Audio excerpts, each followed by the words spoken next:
To V3 news లక్ష్యం సమాజితం. నేను మీ సాయసిద్ధ. ముందుగా హెడ్లైన్స్ చూద్దాం.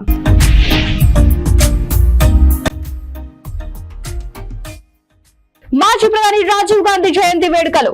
పూలమాలలు వేసి నివాళులర్పించిన ఎమ్మెల్యే గండ్ర.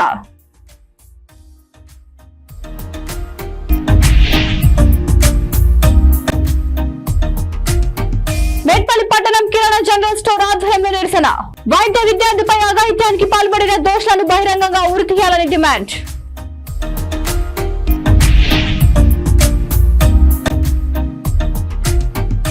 రుణమాఫీపై పూటకో మాట మారుస్తున్న కాంగ్రెస్ ప్రభుత్వం. బేషరతుగా రైతులందరికీ రుణమాఫీ అమలు చేయాలని రోడ్డెక్కిన రైతన్నలు.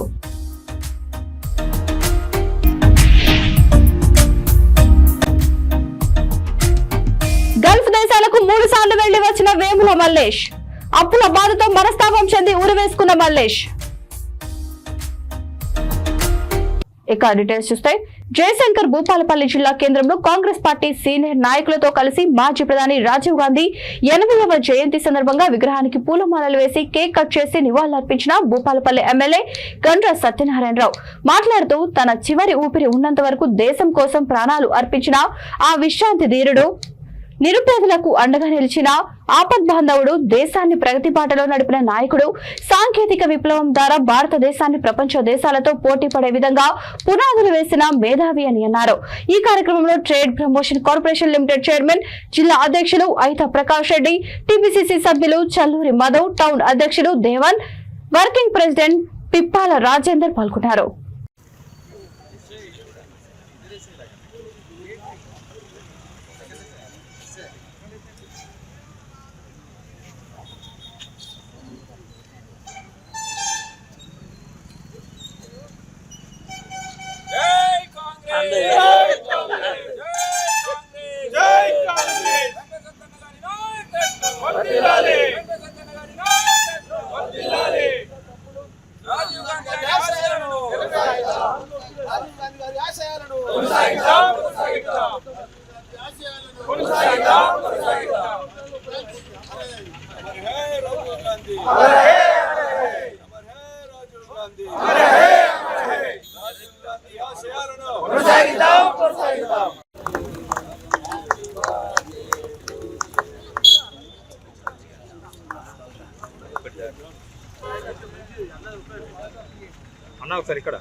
మెట్పల్లి పట్టణం శాస్త్రి చౌరస్తా వద్ద వాసవి కిరాణం general store association, Metpalli consumers product distributors association ఆధ్వర్యంలో కలకత్తాలో డ్యూటీలో ఉన్న వైద్య విద్యార్థినిపై జరిగిన పైశాచిక అఘాయిత్యంపై కొవ్వొత్తులతో నిరసన వ్యక్తం చేశారు. భూమిపైన ప్రాణం ఉన్న దేవుడు డాక్టర్ అని, అలాంటి డాక్టర్ పై అఘాయిత్యం చేసిన వారిని వెంటనే బహిరంగంగా ఉరితీయాలన్నారు. ఈ కార్యక్రమంలో శ్రీనివాస్, దొంతుల సాయి కిరణ్, చాడా సురేష్, దొంతుల సంతోష్, పంపట్టి ఆనంద్, కోటగిరి సంజయ్ కుమార్, దినేష్ సింగ్ అసోసియేషన్ సభ్యులు పాల్గొన్నారు.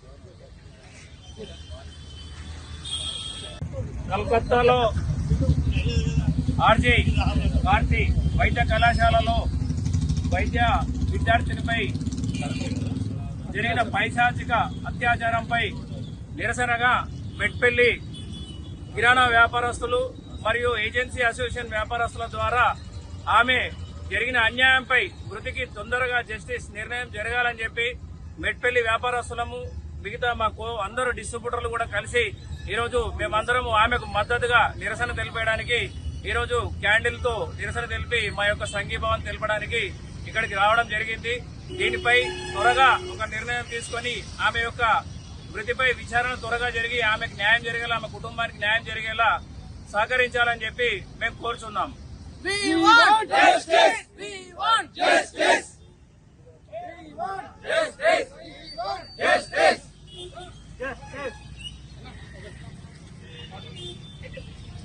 కలకత్తా ఆర్జీకేఆర్ విద్యార్థినిపై జరిగిన దాడికి నిరసనగా వాసవి కిరాణం general association and Metpalli consumer distribution association వాళ్ళు ఇవాళ నిరసన తెలియజేస్తూ సంఘీభావాన్ని తెలియజేస్తున్నాం. ఈరోజు రాఖీ పౌర్ణమి. ఒక సోదరుడు అనేవాడు తోడుగా ఉండేవాడు. నువ్వు నాకు రక్ష, నేను నీకు రక్ష, ఇద్దరం కలిసి దేశానికి రక్ష అనుకునే ఈ సంఘటన జరిగినందుకు చాలా బాధాకరంగా ఉంది. ఒక భూమి పైన ఒక దేవుడు ఉన్నాడు అంటే కేవలం ఒక డాక్టర్ వృత్తికే ఎందుకుంది. ఎక్కడ మనకు ఆపదున్నా కానీ దైవంగా కొలిచేది ఓన్లీ కేవలం డాక్టర్స్ని. అటువంటి వైద్య వృత్తురాలైనటువంటి ఈ అమ్మాయిని ఇంత నీచంగా పైశాచికంగా ఇలా ఇబ్బంది పెట్టి మానభంగం చేసి, ఇదే కాకుండా అత్యాచారం చేసిన ప్రతి ఒక్కరికి ఇలా జరిగిన సంఘటనను పునరావృతం కాకుండా తప్పకుండా కేంద్ర రాష్ట్ర ప్రభుత్వాలు చర్య తీసుకోవాలి. అదే కాకుండా ఇట్లా టైంని ఖచ్చితంగా ప్రొలాంగ్ చేయొద్దు. ఎక్కడ ఏం జరిగినా ఆ రోజే ఆ వ్యక్తికి ఖచ్చితంగా కఠిన శిక్ష జరగాలి. లేదంటే ఇలాంటి వ్యక్తులు రోజు రోజుకు పెరుగుతూనే ఉంటారు. ఇది పార్టీలకు అతీతంగా ఖచ్చితంగా ఒక మహిళపై జరిగిన సంఘటనని తప్పకుండా వ్యక్తిగత కారణాలు కాకుండా ఎవరికైనా ఖచ్చితంగా ఒకటే శిక్ష ఉండేలాగా వెంటనే చర్య తీసుకోవాలి. జై హింద్. సూర్యాపేట జిల్లా కేంద్రంలోని శ్రీ విజయాంజనేయ స్వామి దేవస్థానంలో శ్రావణ మాసం మంగళవారం సందర్భంగా ఆలయ అర్చకులు మరింగంటి వరదాచార్యులు స్వామివారికి విశేషంగా అభిషేకం నిర్వహించి అలంకరణ చేశారు. భక్తులు రామనామ స్మరణ చేస్తూ స్వామివారిని దర్శించుకున్నారు. శ్రావణ మాసం 4 రోజుల పాటు విశేష పూజలు, భక్తులచే వరలక్ష్మి వ్రత కార్యక్రమాలు నిర్వహించనున్నారు. ఆలయ సహాయ అర్చకుడు ముడుంబై రఘువరన్, ఆచార్యులు, ఆలయ కమిటీ సభ్యులు, భక్తులు పాల్గొన్నారు.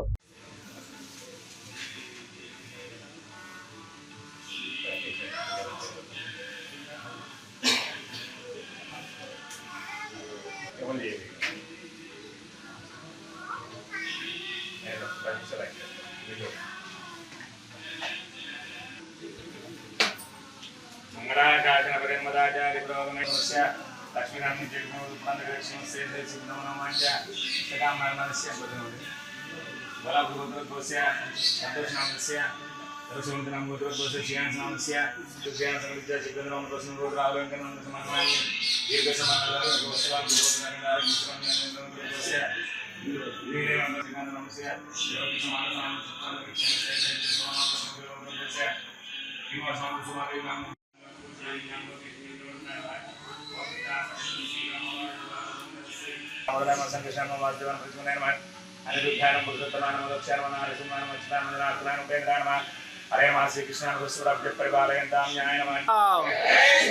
జై శ్రీరామ్.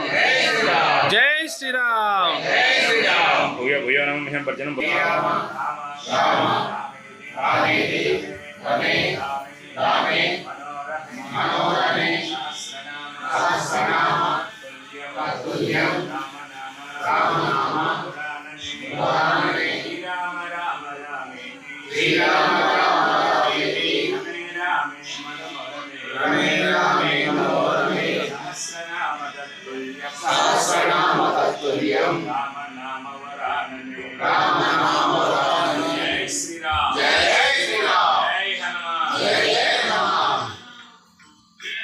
మెట్పల్లి పట్టణం శాస్త్రి చౌరస్తా వద్ద రుణమాఫీపై రైతులు నిరసన ధర్నా చేపట్టారు. రాష్ట్ర వ్యాప్తంగా రైతన్నలు రోడ్లపైకి వచ్చి కాంగ్రెస్ ప్రభుత్వం పూటకో మాటతో రైతులను మోసం చేస్తుందని, బేషరతుగా రైతులకు ఇస్తానన్న రుణమాఫీ వెంటనే అమలు చేయాలని డిమాండ్ చేశారు. ప్రభుత్వం ఏర్పడే ముందు రైతులను అన్ని విధాలా ఆదుకుంటామని చెప్పి గద్దెనెక్కి 9 నెలలైనా రైతులకు కాంగ్రెస్ ప్రభుత్వం చేసిందేమీ లేదని, కేవలం 20 నుండి 30% మంది రైతులకు రుణమాఫీ చేసి 70% మంది రైతుల జీవితాలతో ఆటలాడుకుంటుందని అన్నారు. సుమారు 3 గంటల పాటు ధర్నా నిర్వహించారు. భారీ ఎత్తున ట్రాఫిక్ జామ్ అయింది. వ్యవసాయ అధికారులు, పోలీసు అధికారులు ఎంత నచ్చి చెప్పినా రైతులు వినకుండా కాంగ్రెస్ ప్రభుత్వానికి వ్యతిరేక నినాదాలతో ధర్నా నిర్వహించారు.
అందరూ దయచేసి ఈ రైతు ధరలతో పాటు ఇప్పుడు మనం ఆర్టీఓ ఆఫీసులో వినతి పత్రం ఇద్దాం. దయచేసి అందరూ వినతి పత్రం ర్యాలీగా పోయి అక్కడ ఆర్టీఓ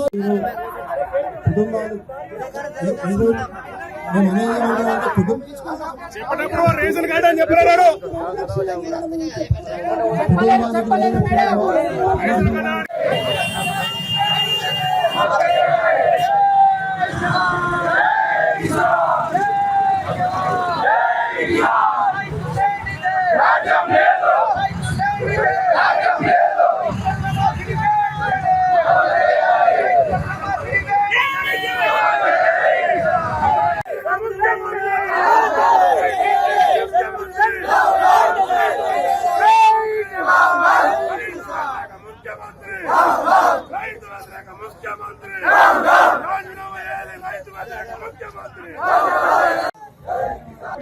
అందరికీ అర్హులందరికీ రుణమాఫీ చేస్తామని చెప్పారు. వారు అని వ్యవసాయ శాఖ మంత్రి గారు కానీ ప్రతి ఒక్క మంత్రులు ఏమన్నారు, ఎవరితో ఆధార్ కార్డుతో సంబంధం లేదు, రేషన్ కార్డుతో సంబంధం లేదు, పట్టా పాస్ బుక్ ఉన్న ప్రతి రైతుకు 2 లక్షల రుణమాఫీ చేస్తామని చెప్పారు. కాకపోతే ఇప్పుడు ఏంటి, ఒక రైతు అనుకోండి, సపోజ్ నేనే ఉన్నా, పూర్తి స్థాయిలో కావాలంటే మీ గ్రామాలకు వచ్చి మీ కార్యకర్తలను అడగండి. మేము కాదు చెప్పేది, మీ కార్యకర్తల్ని గ్రామంలో ఉన్న రైతుని ప్రతి ఒక్క రైతుని అడగండి. 40% మంది కూడా రుణమాఫీ కాలే. ఇప్పటికీ నువ్వు అన్ని షరతులు పెడుతున్నావు. ఎలాంటి షరతులు లేకుండా చేస్తేనే రుణమాఫీ అందరికి అవుతుంది. నేనే ఉన్నా, ఉదాహరణకి నేను రేషన్ కార్డు రిటర్న్ ఇచ్చిన సామాన్యుడు బతకాలని. నాలాంటి రైతులు నేను ఏం కావాలని? ఇప్పుడు పరిస్థితి ఏంది? ఐటీ కట్టే రైతులు ఉన్నారు, పిల్లల చదువుల కోసం ఐటీ తీసుకున్న రైతులు ఉన్నారు, వాళ్ళ పరిస్థితి ఏంది? నువ్వు అన్ని షరతులు పెట్టుకుంటా ఎలాంటి షరతులు లేవన్నావు, ఇప్పుడు అన్ని షరతులు విధిస్తున్నావు. కాబట్టి ఎలాంటి షరతులు లేని రుణమాఫీ మేము కోరుతున్నాం. ప్రతి ఒక్క రుణమాఫీ, ప్రతి రైతుకు రుణమాఫీ ముట్టాలా. నువ్వు సాలు వారేదాకా ఇది ఒక్కటే కాదు, నువ్వు వాళ్ళ ఆంక్షలు పెట్టి రైతు బంధు అంటున్నావు. రైతు గద్దెనెక్కినటువంటి కాంగ్రెస్ ప్రభుత్వం ఎలాంటి షరతులు లేని రుణమాఫీ చేస్తా అని చెప్పేసి తీరా గద్దెనెక్కినాక రైతాంగాన్ని పూర్తిగా మోసం చేస్తా ఉంది. షరతులు లేని ఆ రోజు నువ్వు రేషన్ కార్డు అడగలేవు, ఏం అడగలేవు. ఇవాళ రేషన్ కార్డు ఇంకా నానా షరతులు పెడితే రైతులందరినీ 2 లక్షల లోపు ఉన్న రైతులందరినీ కూడా నువ్వు 2 లక్షలు అన్నావు. 1 లక్ష వరకు కూడా చాలా మందికి రుణమాఫీ రాలేదు. పూర్తి రుణమాఫీ అయిందని ప్రగల్భాలు వలుకుతున్నావు తప్ప ఇప్పటికీ 40%. భూపాలపల్లి జిల్లా రేగొండ మండలంలోని కొడవటంచ లక్ష్మీ నరసింహస్వామిని ఎక్సైజ్ పర్యాటక సాంస్కృతిక శాఖ మంత్రి జూపల్లి కృష్ణారావు దర్శించుకుని ప్రత్యేక పూజలు నిర్వహించారు. 12.15 కోట్ల అంచనా వ్యయంతో చేపట్టనున్న కొడవటంచ లక్ష్మీ నరసింహస్వామి ఆలయ అభివృద్ధి పనులకు మంత్రి జూపల్లి శంకుస్థాపన చేశారు. ఈ సందర్భంగా మంత్రి మాట్లాడుతూ భక్తుల పాలిట కొంగు బంగారమైన కొడవటంచ లక్ష్మీ నరసింహస్వామి ఆలయాన్ని అభివృద్ధి చేయడంతో పాటు భక్తుల సౌకర్యాలను మెరుగుపరుస్తామని అన్నారు. ఈ కార్యక్రమంలో పర్యాటక శాఖ అభివృద్ధి సంస్థ chairman Patel Ramesh Reddy, Bhupalpally MLA Gandra Satyanarayana Rao, Wardhannapet MLA Nagaraju, MP Kadiyam Kavya, పర్యాటక శాఖ అభివృద్ధి సంస్థ ఎన్డీ ప్రకాష్ రెడ్డి పాల్గొన్నారు. లక్ష్మీ నరసింహస్వామి దేవాలయం యొక్క ప్రాధాన్యత నేలపై వెలిసినటువంటి లక్ష్మీ నరసింహస్వామిని దర్శించుకోవడం కోసం ఒక భూపాలపల్లి జిల్లానే కాదు ఇతర ప్రాంతాల నుంచి కూడా ప్రతినిత్యం వస్తూ ఉంటుంది జరిగింది. మరి ఈ సందర్భంలో ముఖ్యంగా వారు ఈ భక్తులకు ఇబ్బంది జరగడం కోసం ఒకటి హోటల్ గురించి అడిగారు, అంటే వసతి, రెండోది వసతి. ఈ రెండింటిని కూడా మొదటిసారి ఇక్కడికి వచ్చినాం. మరి మీ అభిమాన నాయకుడు కోరిక తీర్చకపోతే నాకు కూడా తప్పనిసరిగా తప్పకుండా అధికారులు వచ్చి ఇక్కడ వసతి ఏర్పాటు చేసి భక్తులకు ఇబ్బంది కలగకుండా ఈ ఏర్పాట్లు తక్షణమే ఏర్పాటు చేసి చేస్తూ కోసం వచ్చేటువంటి 4 రోజులు దానికి ఎస్టిమేట్ చేసి ఎంత అవసరం ఉంటే అంత మంజూరు ఇచ్చి ఆ యొక్క వసతి ఇబ్బంది లేకుండా అధికారులు చేస్తూ, అలాగే భోజనానికి సంబంధించి కూడా ఎక్కడో ఇతర ప్రాంతాలు పోతుంది కూడా దానికి హరిత రెస్టారెంట్ కూడా అది కూడా ఏర్పాటు చేస్తారని మీ అందరికీ సవ్యంగా విజయం చేస్తూ, రెండవది మరి టూరిజం శాఖ మంత్రి ఇక్కడికి వచ్చిన టూరిజంతో పాటుగా వాస్తవంగా టూరిజం అంటే ఈ రోజున ఏమీ లేనటువంటి కేవలం ఇసుక మాత్రమే ఉన్నటువంటి ప్రపంచంలో దుబాయ్ కావచ్చు, సింగపూర్ కావచ్చు, ప్రపంచానికి పర్యటన వస్తూ ఉంటారు. కానీ మన దేశానికి సంబంధించి మన రాష్ట్రానికి సంబంధించి రాజన్న సిరిసిల్ల జిల్లా గంభీరావుపేట మండలం లింగన్నపేట గ్రామంలో కామారెడ్డి సిద్దిపేట ప్రధాన రహదారి రోడ్డుపై బస్టాండ్ ప్రాంతంలో ఏర్పడిన గుంతలుగా మారడంతో ప్రజలు అనేక ఇబ్బందులకు గురవుతున్నారు. గుంతలుగా మారిన రోడ్లపై ప్రయాణం నరకప్రాయంగా మారింది. ఆ రోడ్లపై వెళ్లడానికి ప్రజలు నానా ఇబ్బందులు పడుతున్నారు. అధికారులు స్పందించి రోడ్లపై కనీస గుంతలలో మట్టి పోసి తాత్కాలికంగా ఇబ్బందులు తొలగించాలని స్థానిక ప్రజలు కోరుతున్నారు.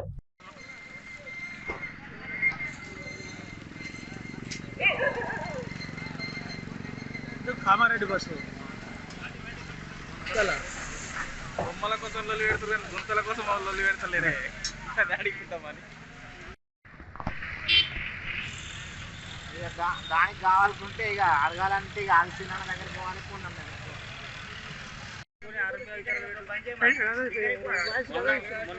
ఒక బటిని ఆపి గుంతలు ఆపి ఫోటో గుంతలకు రా ఒక ఫోటో తీస్తాం. ఓకే బ్రేక్ కొట్టు మమ్మడి గారిని చూస్తాను ఈ గుంతల గుంతల బట్టి పెడితే నీ ఫోటో పేపర్ వస్తుంది కదా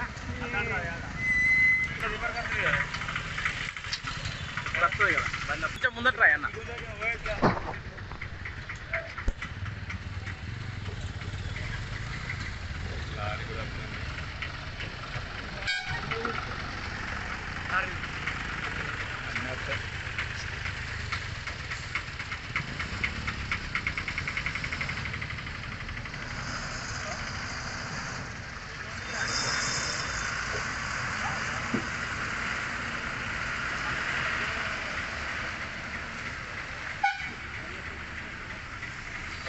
సిద్దిపేట కామారెడ్డి ప్రధాన రహదారి లింగనపేట గ్రామం బస్టాండ్లో ఈడ రోడ్డు పరిస్థితి చూసుకున్నట్టయితే చాలా గుంతలు ఉన్నాయి, నీళ్లు ఉన్నాయి. వర్షానికి నీళ్ళు ఆగి చాలా ఇబ్బంది కారణానికి గురవుతున్నారు ప్రజలు.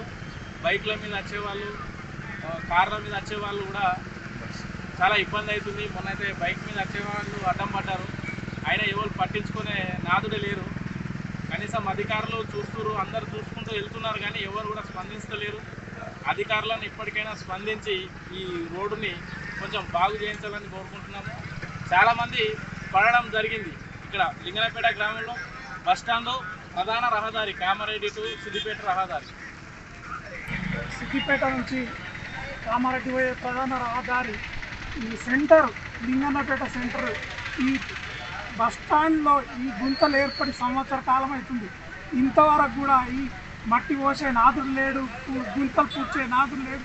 దయచేసి ఈ ఆర్ఎన్బి వాళ్ళు ఏం చేస్తున్నారో ఎవరికి తెలియదు. దయచేసి ఇప్పటికైనా స్పందించి ఈ ఆర్ఎన్బి వాళ్ళ గ్రామ పంచాయతీ ఎవరు ఈ బస్టాండ్లో ఏర్పడ్డ ఈ గుంతల్ని పూడ్చాలని మేము కోరుకుంటున్నాం. రాజన్న సిరిసిల్ల జిల్లా ముస్తాబాద్ మండల కేంద్రానికి చెందిన వేముల మల్లేష్ అప్పుల బాధతో మనస్తాపం చెంది ఇంట్లో ఎవరు లేని సమయంలో ఉరివేసుకున్నాడు. వేముల మల్లేష్ గత 3 సార్లు గల్ఫ్ దేశాలకు వెళ్లి అప్పుల పాలై కౌలుకు వ్యవసాయం చేసుకుంటూ జీవనం కొనసాగిస్తున్నాడు. ఆయనకు భార్య రజిత, 2 కుమారులు, 1 కూతురు ఉన్నారు. భార్య రజిత సోదరులకు రాఖీ కట్టేందుకు తన తల్లిగారిల్లు గాజుల మాచాపూర్ కు వెళ్లింది. మల్లేష్ ఉదయం తన కుమారులను పాఠశాలలో వదిలేసి ఇంటికి వెళ్లి ఇంట్లో ఫ్యాన్ కు ఉరివేసుకుని మృతి చెందాడు. సంఘటన స్థలానికి ఎస్ఐ గణేష్ చేరుకొని మృతికి గల కారణాలు కుటుంబ సభ్యులను అడిగి కేసు నమోదు చేసి దర్యాప్తు చేస్తున్నట్లు తెలిపారు.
ఏమన్నా సెన్సయ్యా నాకు కొత్త పేరు ఏమన్నా మల్లేష్ ఇట్లా 5-6 సార్లు దేశంలో మునిగొచ్చింది.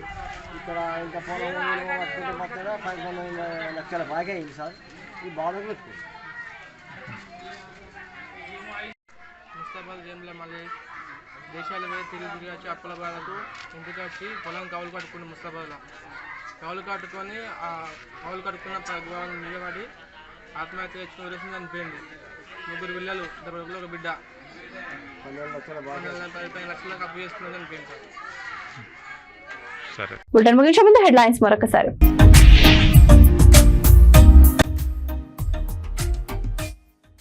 మాజీ ప్రధాని రాజీవ్ గాంధీ జయంతి వేడుకలు పూలమాలలు వేసి నివాళులర్పించిన ఎమ్మెల్యే గండ్రా.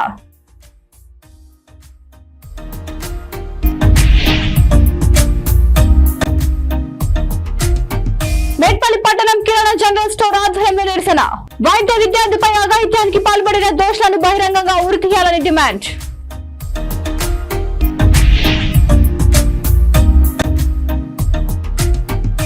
రుణమాఫీపై పూటకో మాట మారుస్తున్న కాంగ్రెస్ ప్రభుత్వం. బేషరతుగా రైతులందరికీ రుణమాఫీ అమలు చేయాలని రోడ్డెక్కిన రైతన్నలు.